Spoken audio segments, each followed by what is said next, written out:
میں ایک عرب کی کہانی سے اس بات کا آغاز کرتا ہوں کہ عرب میں کہتے ہیں کہ ایک آدمی کا اونٹ گم ہو گیا۔ وہ آدمی اونٹ تلاش کرتے کرتے ایک آدمی کے پاس گیا، یا اسے وہ رستے میں آدمی ملا تو اس نے کہا کہ کیا تم نے میرا اونٹ دیکھا ہے؟ اس نے کہا وہ اونٹ جس کا ایک پاؤں میں زخم ہے اور لنگڑا کے چلتا ہے؟ اس نے کہا ہاں بالکل وہی اونٹ۔ اس نے کہا کہ جس کا آگے والا لیفٹ سائیڈ کا ایک دانت ٹوٹا ہوا ہے وہ والا اونٹ؟ اس نے کہا جی بالکل وہی والا اونٹ۔ اس نے کہا کہ اس کی ایک آنکھ بھی خراب ہے رائٹ سائیڈ والی، وہ والا اونٹ؟ اس نے کہا جی بالکل وہی والا اونٹ۔ اس نے کہا کہ ان چھوٹے موٹی امراض کی وجہ سے اس کا وزن بھی دیگر اونٹوں سے ایوریج کم ہے، کیا وہ والا اونٹ؟ اس نے کہا جی بالکل وہی والا اونٹ۔ تو اس آدمی نے جواب دیا کہ میں نے نہیں دیکھا۔ اس پر اونٹ کا مالک بہت غصے میں آ گیا اور اس نے شور مچانا شروع کر دیا کہ میرا اونٹ اسی نے چوری کیا ہے۔ آدمی اکٹھے ہو گئے تو اس نے کہا کہ جب میں نے اس سے پوچھا، اس نے آدمیوں کو بتایا کہ جب میں نے اس سے پوچھا کہ تم نے میرا اونٹ دیکھا ہے، تو اس نے کہا کہ وہ والا اونٹ، وہ والا اونٹ، وہ والا اونٹ، تمام نشانیاں بتائیں، اور اب جھوٹ بول رہا ہے کہ میں نے اس کا اونٹ نہیں دیکھا۔ تو اس سے ظاہر ہے کہ یہی میرا چور ہے۔ تو اس گاؤں کے اکٹھے ہونے والے مجمع نے تلاش کرنے والے اونٹ بان کو بتایا کہ یہ اصل میں کھوجی ہے اور یہ اسی طرح جانوروں کو شناخت کر سکتا ہے بغیر دن کے جیسے اس کی نشانیاں بتائی جائے۔ کھوجی نے گم ہونے والے اونٹ کے مالک کو بتایا کہ اس نے کچھ ٹائم پہلے دیکھا تھا کہ ایک اونٹ کے پاؤں کے ایسے نشان ہیں جو اپنے 3 پاؤں پہ تو وزن ڈالتا ہے، چوتھے پاؤں پہ مکمل وزن نہیں ڈالتا، اور اس کے پاؤں کے نشان عام اونٹوں کے پاؤں کے نشان سے مدھم ہے۔ پھر جس جگہ پہ وہ درخت یا گھاس کھاتا ہے تو وہ جس طرف کی اس کی آنکھ خراب ہے اس سائڈ والی گھاس کو چھوڑتا جاتا ہے، یعنی اس کو وہ نہیں کھاتا، مس کر دیتا ہے۔ اسی طرح جب وہ گھاس کو بائٹ کرتا ہے تو اس میں کچھ پتے جس سائڈ پہ اس کا دانت ٹوٹا ہوا ہے وہ مسنگ رہ جاتے ہیں۔ تو اس سے میں نے اندازہ لگایا کہ یہاں سے کوئی ایسا اونٹ گزرا ہے جو پاؤں سے زخمی بھی ہے، اس کی ایک آنکھ بھی ٹھیک نہیں، اس کا دانت بھی ٹوٹا ہوا ہے، اور اس کا ایوریج وزن باقی کیمل سے کم ہے۔ تو میں نے اس سے اندازہ لگایا کہ آپ کا اونٹ اس طرف سے گزرا ہوگا۔ شاید یہ کسی بھی کھوجی کا پہلا تعارف ہوگا۔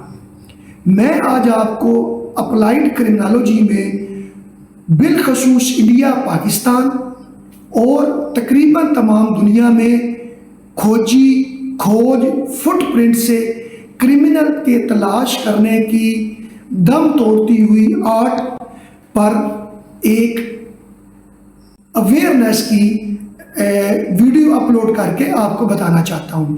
شاید کھوج کا آغاز فٹ پرنٹ سے، کھوج کا آغاز ایسے ہوا ہوگا جس میں زیادہ پرانی کہانیاں، لوک کہانیاں افریقہ سے ملتی ہیں۔ کرمنل کے پاؤں کی کھوج سے پہلے انسان نے جب بطور چرواہا اپنے جانوروں کو چرانا شروع کیا تو ایسے کھوجیوں کے ذکر تاریخ میں ملتے ہیں جو مختلف ریوڑ یا مختلف قبائل کے ریوڑ میں سے اپنے جانوروں کے فٹ پرنٹ نکال کر اپنے جانور علیحدہ کرنے کی صلاحیت رکھتے تھے۔ اس کے بعد انہوں نے انسان کے پاؤں کے ذریعے بھی فٹ پرنٹ سے کھوج لگانا شروع کیا ہوگا، اور پھر اس کھوج کو کرمنلز کو پکڑنے کے لیے استعمال کیا جانے لگا۔ جیسے جیسے انسان میں اویئرنیس بڑھی ویسے ویسے کھوجیوں کا وقار، عزت، ان کا پروفیشنلزم معاشرے میں بڑھتا گیا، اور انہوں نے مختلف کرمنلز کو فٹ پرنٹ کے ذریعے پکڑوانا شروع کیا۔ انسانوں میں اویئرنیس پھیلی تو انہوں نے کسی بھی کرائم سین کے بعد کرمنلز کے فٹ پرنٹ کو باقاعدہ ڈھانپنا شروع کر دیا، شاید یہی کرائم سین کے پریزرو کرنے کا آغاز ہے۔ انڈو پاکستان میں کھوجیوں کی تاریخ بہت پرانی ہے، حتیٰ کہ افغانستان جہاں پہ باقاعدہ طور پر سخت پتھریلی زمین ہے، کھوجی پائے جاتے ہیں، اور آج بھی مقامی پولیس افراد ایون نیٹو فورسز بھی ان کا استعمال کرتی رہی ہے۔ تاریخی حوالوں سے اگر ہم دیکھیں تو مغل دور سے پہلے اور برٹش رول میں جو مختلف سٹیٹس تھیں، پرنسلی سٹیٹ تھیں، باقاعدہ طور پر وہ ماہر کھوجیوں کو افریقہ سے بلایا کرتے تھے، اور ان میں یہ لکھا ہے کہ وہ کھوجی باقاعدہ جھنڈیاں استعمال کرتے تھے، کیل ٹھوکتے تھے، پتھر کی مختلف نشانیاں بنا کر کھوج کے پیچھے چلتے تھے۔ یعنی آپ یہ کہہ سکتے ہیں کہ شاید وہ ہمارے انڈو پاک کے کھوجیوں سے ان کی سکل بہتر ہوتی ہوگی۔ امریکہ، کینیڈا میں ایسے مختلف بوٹس ابھی بھی پولیس میوزیمز اور میوزیمز میں موجود ہیں جو کرمنلز کھوجیوں سے بچنے کے لیے پہنا کرتے تھے۔ یعنی ان بوٹوں کے نیچے جیسے گائے کے یا بکری کے پاؤں کے نشان ہوتے ہیں، اس قسم کے وہ جوتے پہنا کرتے تھے تاکہ کھوجیوں کو دھوکہ دیا جا سکے۔ یہ روایت انڈو پاک میں موجود تھی اور آج بھی موجود ہے۔ جو ایسے کرمنل جو آرگنائزڈ کرائم کرتے ہیں اور عادی چور ہیں، وہ عام طور پہ اپنے پاؤں پہ پلاسٹک بیگز کا استعمال کرتے ہیں یا پیچھے کوئی اس قسم کی گھاس پھوس یا پتے باندھ لیتے ہیں پاؤں کے کہ تاکہ ان کے فٹ پرنٹس مٹتے جائیں۔ لیکن کھوجیوں کا یہ پروفیشنلزم ہے کہ وہ ان کے باوجود مویشی چوروں اور دیگر کرمنلز کو بالکل ٹریک ڈاؤن کر لیتے ہیں۔ آج سے 26 سال پہلے جب میں نے پولیس میں اپنی نوکری کا آغاز کیا تو مجھے ایسے کھوجی میسر تھے کہ جن کے ساتھ چلتے چلتے مجھے یہ شبہ ہوتا کہ شاید یہ وقوع میں شامل ہے۔ اٹ مینس دیٹ کہ دے آر سو ایکوریٹ۔ ان میں اب بہت سے بہت بوڑھے ہو چکے ہیں یا اب وہ اس فانی دنیا میں نہیں رہے۔ ان میں کچھ اتنے بھی پروفیشنل تھے کہ وہ مختلف پاؤں دیکھ کر ان پاؤں پہ جا کے ملزم تک پہنچنے سے پہلے ہمیں بتا دیتے تھے، یعنی مقامی پولیس کو بتا دیتے تھے کہ یہ پاؤں فلاں عادی کرمنل کا ہے۔ اور آج یہ بات سائنٹیفکلی پروف ہو گئی ہے کہ جس طرح ہر آدمی کے فنگر پرنٹس، ڈی این اے، ریٹینا یونیک ہے، اسی طرح ہر آدمی کی چال بھی مختلف ہے۔ کوئی آدمی پاؤں کے اگلے حصے پہ زیادہ زور ڈال کے چلتا ہے، کوئی ایڑی پہ، کوئی لیفٹ سائڈ پہ، کوئی رائٹ سائڈ پہ۔ تو اسی طرح وہ ان پاؤں کے سٹائل اور وزن سے اندازہ لگا لیتے تھے کہ یہ چوری آلریڈی پہلے سے بدنام کرمنل نے کی ہوئی ہے۔ اور ان کے ساتھ جب ہم کئی کلومیٹرز تک، مائلز تک کرمنلز کے پیچھے سفر کرتے تھے تو وہ اتنے ڈیووٹڈ ہوتے تھے کہ وہ تھکتے نہیں تھے۔ ایون کئی دفعہ 12، 13، 14، 16 گھنٹے بھی لگ جاتے تھے اور وہ عین اس جگہ پہ پہنچ جاتے تھے جہاں تھیفٹ شدہ مال یا مویشی موجود۔ وقت کے ساتھ ساتھ جیسے ہی مختلف فن اور آرٹ دم توڑتے جا رہے ہیں، اسی طرح یہ سخت محنت والا کام بھی دم توڑتا جا رہا ہے۔ اب مجھے اس لیول کے پروفیشنل کھوجی مجھے Punjab police, Sindh police, Pakistan police کو دستیاب نہیں ہے، کیوں کہ وہ بدقسمتی سے یہ کہنا پڑتا ہے کہ نئی جنریشن نے یہ سخت محنت طلب کام نہیں سیکھا، کیونکہ اس پہ کئی مائلز، کئی کلومیٹرز سفر کرنا پڑتا ہے، اور اس میں پریکٹس کے بعد آپ اس کو ٹریک ڈاؤن کر سکتے ہیں۔ اب بھی ٹریکر موجود ہیں، لیکن وہ کئی دفعہ ایسا کرتے ہیں کہ جہاں ان کی اسکل ختم ہو جاتی ہے وہاں وہ جا کے پولیس یا جو ان کو لایا ہوتا ہے، جو وکٹم ہوتا ہے، اس کو کہانی سنا دیتے ہیں، لو جی چور پکی سے چڑھ گئے ہیں، تو اس کے بعد کھرا غائب ہو گیا۔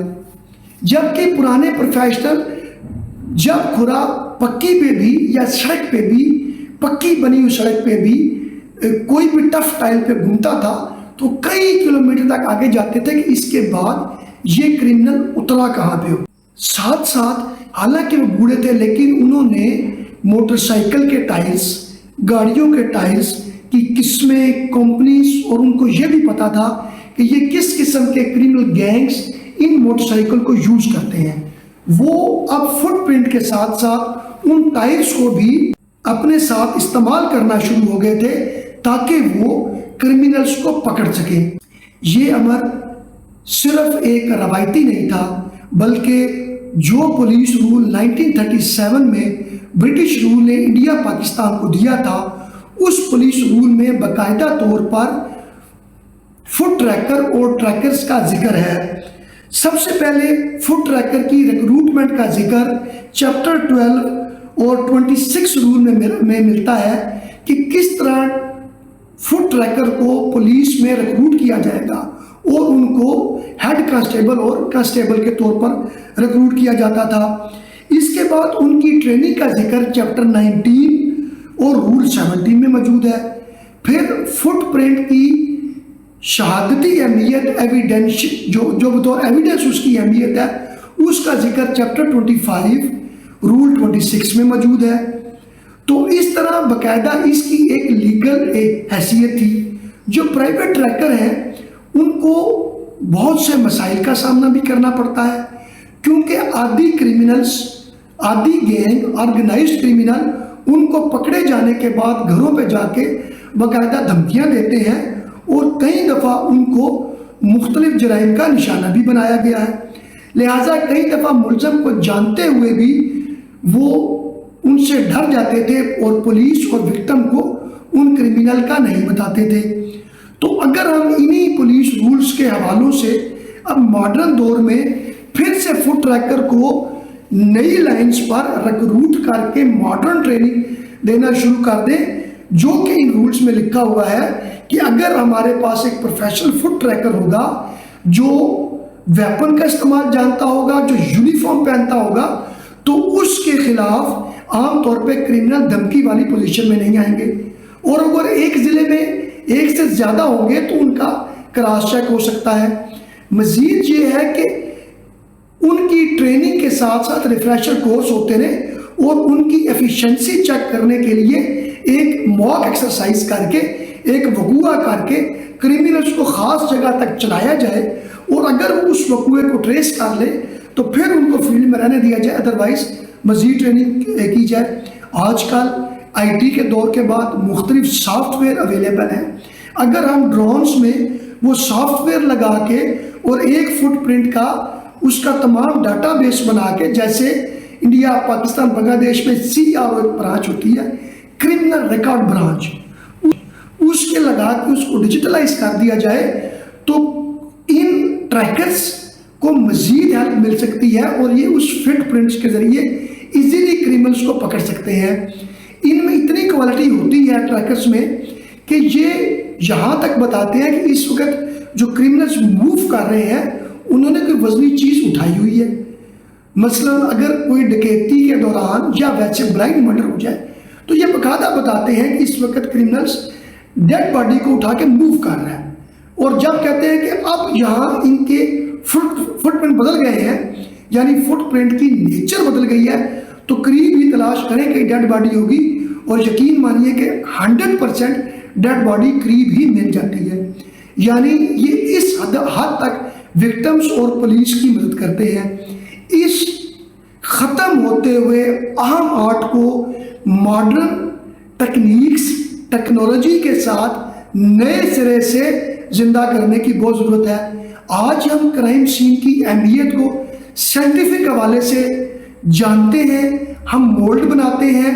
اسی طرح اس وقت کے یہ کھوجی اس حد تک ماہر تھے کہ ایون یہ تمام ماڈرن پولیس ٹریننگ شروع ہونے سے پہلے یہ پرانے کھوجی پلاسٹر آف پیرس سے باقاعدہ مولڈ بنایا کرتے تھے اور ان کو پریزرو کر لیتے تھے۔ یہاں پولیس میں نئے آنے والے پولیس آفیسر اور آفیسرز کو میں بتانا چاہتا ہوں کہ قانونی طور پر جس وقت ہم شناخت پریڈ یا ID پریڈ کرواتے ہیں تو باقاعدہ طور پر ہم فٹ پرنٹس کو 2 گواہ لے کے اس کی ID پریڈ بھی کرواتے رہے ہیں اور کروا سکتے ہیں۔ کہ ایک کرائم سین پہ ایک فٹ پرنٹ مل گئے ہیں، اس کو آپ نے بذریعہ مولڈ پرزرو کر لیا ہے۔ یہ کھوجی بھی مولڈ بنا سکتے ہیں۔ مولڈ بنانے کا جو میتھڈ ہے، it is a very simple one by the way. یہ آپ وہ رکھ لیتے ہیں، جب سسپیکٹ آتے ہیں تو یہ کھوجی ایک ریت یا ایک نرم زمین پر پانی چھڑکا کے 8 آدمیوں کو چلاتے ہیں۔ چلانے کے بعد ان آدمیوں کو دیکھتے نہیں ہیں، یہ اس مولڈ کو دیکھ کے بتاتے ہیں کہ ان 8 آدمیوں میں سے اس شخص کے یہ پاؤں کے نشان ہیں، یا ان 8 میں سے کسی کے بھی پاؤں کے نشان اس مولڈ پہ نہیں ہے، اور یہ باقاعدہ اس کی لیگل اہمیت ہے، اور اس کو ہم پرائیویٹ گواہوں یا ایون مجسٹریٹ صاحب کو درخواست دے کر بطور شہادت ریکارڈ کر سکتے ہیں، جس کی ایک بہترین مادی شہادت ہے۔ اب ہمیں اس امر کی ضرورت ہے کہ ہم بطور کمیونٹی جو وکٹمز ہیں، جو نمبردارز ہیں، جو لوگ ہیں، وہ ان کھوجیوں کو سپورٹ کریں، جن کو یہ ٹرین کرنا چاہتے ہیں۔ جو نئی نسل آگے ہماری آ رہی ہے، وہ اہمیت اس کی سیکھے، اس پہ محنت کرے اور اس پہ کام کرے، تاکہ معاشرے کو، سماج کو کرمنل سے بچانے کا ایک ٹول ہمیشہ کے لیے زندہ رہے۔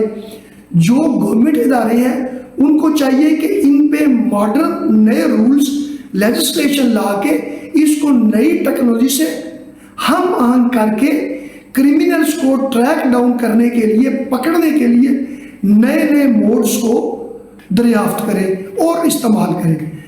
آج کی ویڈیو دیکھنے کا بہت شکریہ۔ اگر آپ کے ذہن میں ان فوڈ ٹریکرز کے بارے میں کوئی سوال ہو تو آپ نیچے کمنٹس میں مجھ سے پوچھ سکتے ہیں۔